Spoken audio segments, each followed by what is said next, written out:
My colleagues, as we gather here today, the American people are watching and waiting. They want to see if we can act on their behalf. So we want to know if we have heard their plea. They're concerned about their jobs, whether they can hold them. And those who have lost their jobs are concerned about how they are going to be able to have any economic stability for their families. They're concerned about their health care. They're concerned about putting food on the table. There's a great deal of apprehension in our country about our economy. What we need now, though, is not fear. We need confidence. We need confidence in our economy, in our markets. We need consumer confidence. We need to do the job for the American people. Mr. Speaker, a little more than 3 weeks ago, in his very inspirational inaugural address, President Obama pledged action, bold and swift, not only to create new jobs, but to lay a foundation for growth. Today, only a little more than 3 weeks later, Congress is boldly and swiftly delivering on the President's promise of new jobs, new hope, and a new direction for the American people. I said it on this floor, the ship of state is difficult to turn, yet the American people know, and historians will judge, that this is a remarkable achievement for President Barack Obama. Never before has a president passed his first major economic proposal so boldly and so swiftly. It is also a remarkable achievement for this Congress that we dubbed 2 years ago the New Direction Congress, with the extraordinary articulation of the President's vision and our own represented in this legislation. The name New Direction Congress rings more true now than ever. It is in sharp contrast to the do-nothing approach that some want us to take here, and certainly very sharp contrast to the approach taken when our country was in big economic trouble leading into the Depression.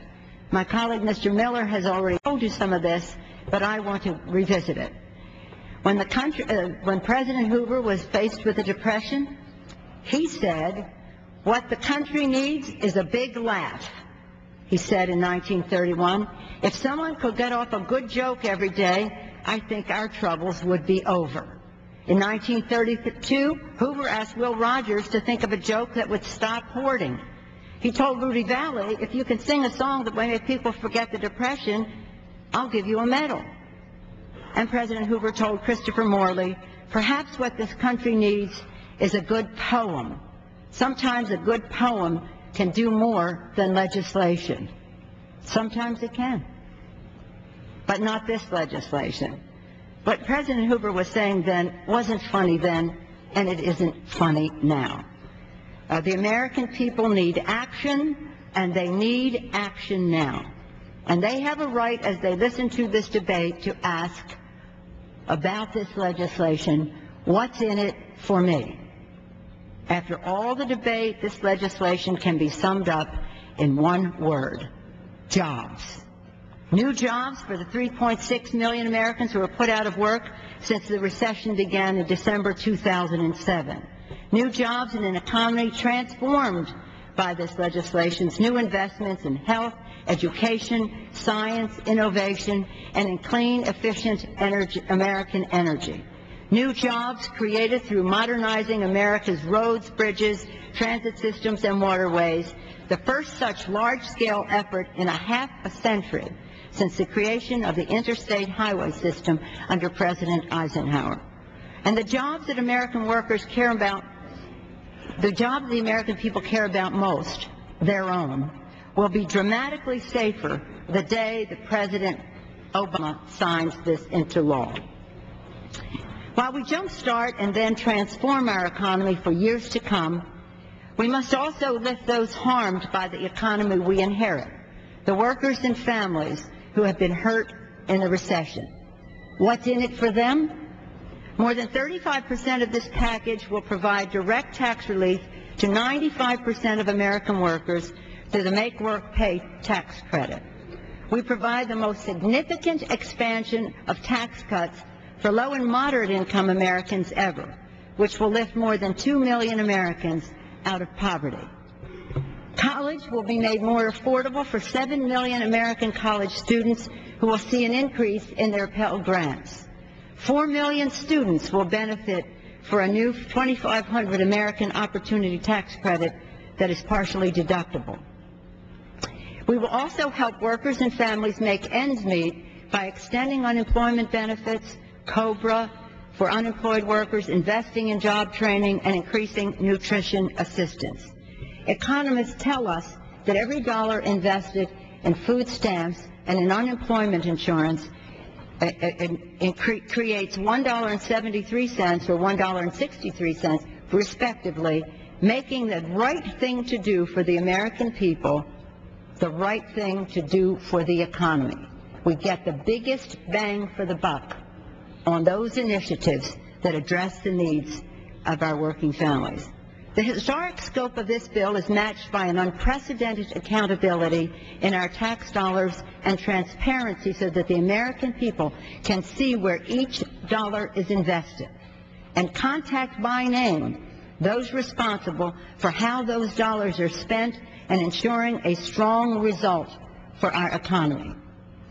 Just yesterday, the President and leaders of Congress came together in the rotunda of the Capitol to honor the legacy and courage of our nation's greatest president, Abraham Lincoln. Lincoln's stirring words capture the very heart of our democracy and representative government.